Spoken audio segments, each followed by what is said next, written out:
पावन पर्व की मैं असम के सभी नागरिकों को तथा यहाँ उपस्थित सभी गणमान्य अतिथियों को हृदय से बधाई देता हूँ तथा शुभकामनाएं देता हूँ। आज के दिन मैं महान अहोम वंश के संस्थापक स्वर्गदेव सौलुंग सुक्फा को श्रद्धांजलि अर्पित करता हूँ, जिन्होंने विभिन्न समुदायों को एकजुट करके असम को आत्मनिर्भर बनाने में बहुत ही महत्वपूर्ण योगदान दिया था। एकता, सुशासन और शौर्य के प्रतीक स्वर्गदेव सुक्फा को असम का शिल्पकार भी कहा जाता है। 1228 में अहोम राजवंश की स्थापना के साथ ही उन्होंने असम को अजेय सैन्य शक्ति बनाने का प्रयास किया था और लगभग 600 वर्षों तक अहोम शासन को असम के स्वर्णिम काल के रूप में याद किया जाता है। मैं स्वर्गदेव सुक्फा की पुण्य स्मृति को नमन करता हूँ। मैं वीर श्री लाचित बोरफुकन को भी श्रद्धांजलि अर्पित करता हूँ, जिन्होंने अपने पराक्रम से असम को इतिहास में एक नई पहचान देने का काम किया। पिछले वर्ष वीर लाचित की 400वीं जयंती मनाई गई थी और भारत के आदरणीय प्रधानमंत्री श्री नरेंद्र मोदी जी ने उनके जीवन पर एक पुस्तक का भी उस समय विमोचन किया था, जिसमें 1671 के उस ऐतिहासिक बैटल ऑफ सराय घाट का विस्तृत वर्णन है, जब असम के शूरवीरों ने वीर लाचित के नेतृत्व में अपने से कई गुना बड़ी मुगलों की सेना को उस युद्ध में पराजित किया था। मित्रों, असम विद्वानों की भूमि रही है। असम शूरवीरों का कर्मस्थल और भारतवर्ष के आध्यात्मिक इतिहास का तपस्थल भी है। असम सांस्कृतिक आभा की पुरवाई है और राष्ट्र की ज्ञान प्रणालियों की निष्कंप दीपशिखा भी है। आज जिन कलाकारों ने असम के लोक नृत्यों की प्रस्तुतियां दी हैं, मैं उन्हें विशेष रूप से बधाई देना चाहता हूं। Jammu Kashmir art culture and academy को भी विशेष रूप से धन्यवाद देता हूं। असम की लोक कलाएं विकासशील समाज के आधार का अस्तित्व, उसका दर्पण, उसका दर्शन और उसका चेतन भी है। लोक कला की विभिन्न विधाओं ने असमिया समाज को सृजनात्मक क्षमता प्रदान की है और उनके माध्यम से भौगोलिक एकता का भाव और मजबूत हुआ है। महापुरुष शंकरदेव की आध्यात्मिक ऊर्जा की प्रेरणा से असम ने सदियों से सामाजिक एकता, आपसी प्रेम और भाईचारे को बढ़ावा दिया है और उनके पदचिन्हों पर चलते हुए माधव देव, दामोदर देव, हरिदेव जैसे गुणी तपस्वियों ने रचनात्मक भारत के निर्माण में अत्यंत ही महत्वपूर्ण योगदान दिया। मित्रों, असम पहुंचकर अनेक लोगों को आश्चर्य होता है, क्योंकि यह सिर्फ उत्तर पूर्वी राज्यों का प्रवेश द्वार ही नहीं है, बल्कि भारत की विविधता में एकता का एक जीता जागता स्वरूप भी इस धरती में नजर आता है।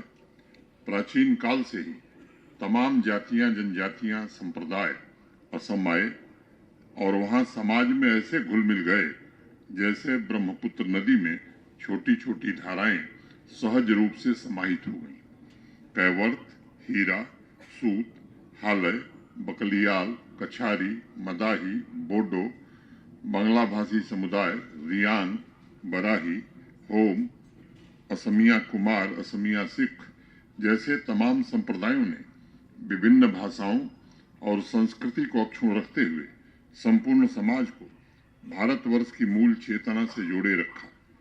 पुराने जमाने में असम को प्राग ज्योतिषपुर भी कहा जाता था, यानी पूर्वी ज्योतिष का देश, और उसके बाद इसे कामरूप के नाम से भी पुकारा जाने लगा। वर्तमान असम संस्कृत से लिया गया एक शब्द है जिसका शाब्दिक अर्थ है अद्वितीय, और तमाम इतिहासकारों का मानना है कि संस्कृति के रंग बिरंगी ताने बाने ने असमी संस्कृति की अनुपम नींव रखी थी। प्रसिद्ध कवि बरुआ ने एक कविता में लिखा भी, यही देश रारिव लागिव, एक खन आपोनार देश, एईखन मरमर देश, एईखन मानुहार देश। इस देश का मान बचाकर रखना होगा, क्योंकि यह आपका देश है, यह प्यारा देश है और ये मानव का देश है।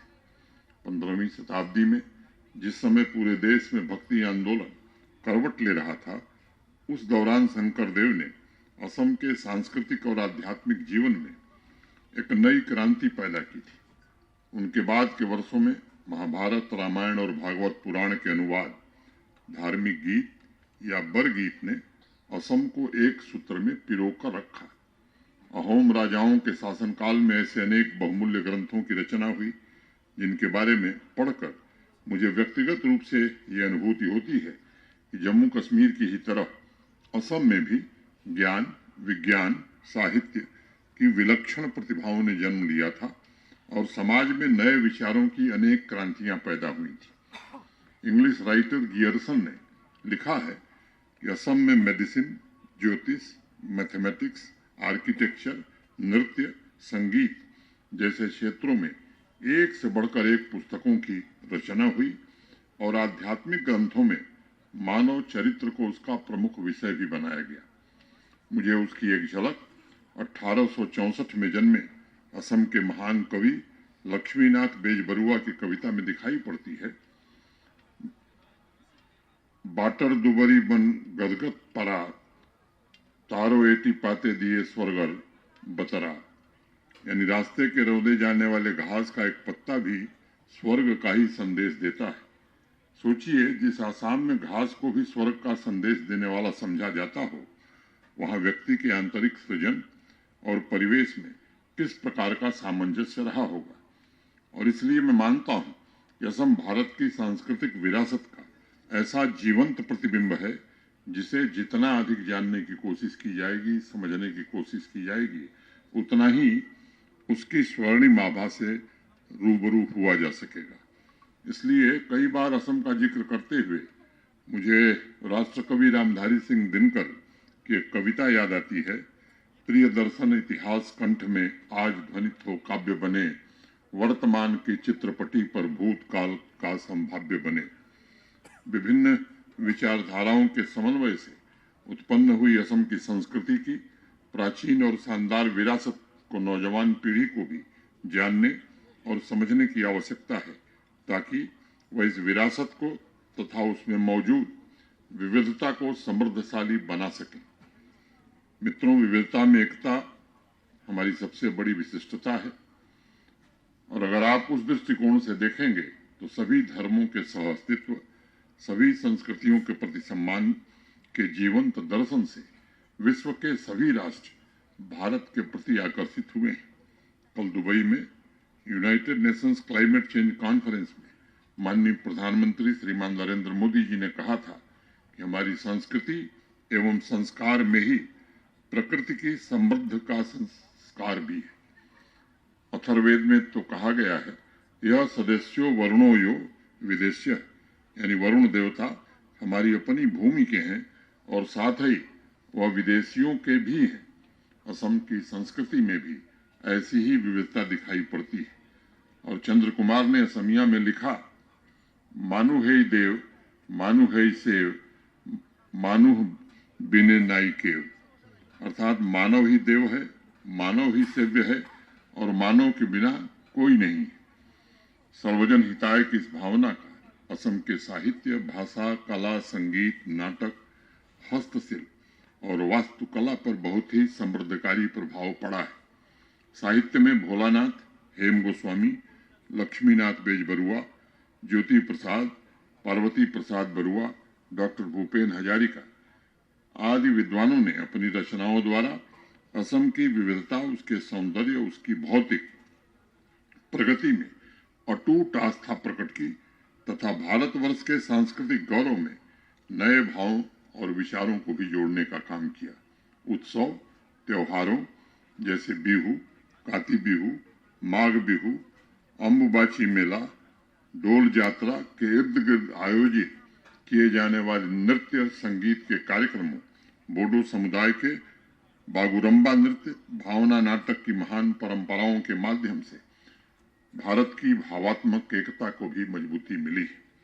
असम के हस्तशिल्प, विशेष रूप से बुनाई की कला को पूरी दुनिया ने सराहा है। वो सुनहरी मोगा रेशम की कला ने सांस्कृतिक आर्थिक विकास पर विशेष रूप से प्रभाव डाला है। वहाँ के विभिन्न प्रकार के बेंत तथा बांस उत्पादों की उत्कृष्ट भाषा है जो रंग बिरंगे कलाओं में भी अभिव्यक्त होती है।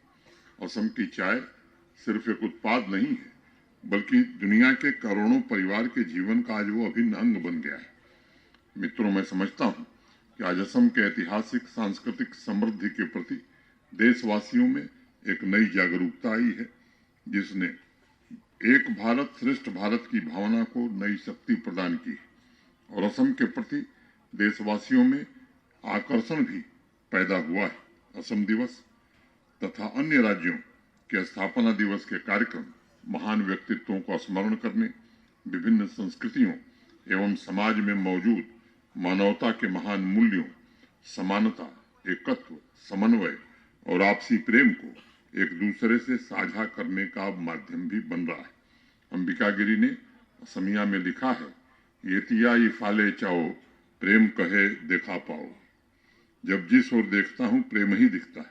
इन्हीं शब्दों के साथ मैं एक बार पुनः अहोम योद्धाओं तथा अहोम वंश के संस्थापक स्वर्गदेव सुखपा को नमन करता हूँ तथा आप सभी को भी एक बार पुनः असम दिवस की बहुत बहुत शुभकामनाएं देता हूँ। भगवान श्री कृष्ण ने भगवत गीता में कहा, या निशा सर्वभूताया तस्याम जागृति संयमी। जब सारे लोग सोए होते हैं तब भी जो वस्तुतः योगी है उसके भीतर जागृति का दिया बराबर जलता रहता है। अमृत काल में संपूर्ण भारतीय समाज में निरंतर जागृति बनी रहे, ये मेरी प्रार्थना है।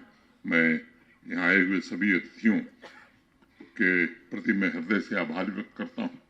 खासतौर से बीएसएफ से हमारे अधिकारी और जवान 63 की संख्या में आए हैं। सीआरपीएफ से अधिकारी और जवान 60 की संख्या में आए हैं।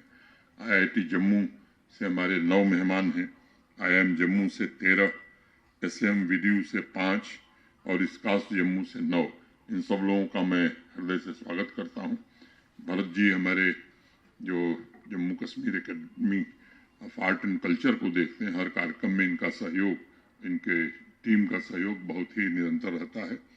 और राजभवन के जो हमारे साथी हैं तो उनका तो जिम्मा ही है, वो इस कार्यक्रम के आयोजन में उनका भी योगदान बहुत सराहनीय है। राष्ट्रगान के बाद राजभवन के मित्रों ने आपके लिए चाय का प्रबंध किया है। आपसे अनुरोध करूंगा कि उसके बाद आप सब वहां आवें। धन्यवाद।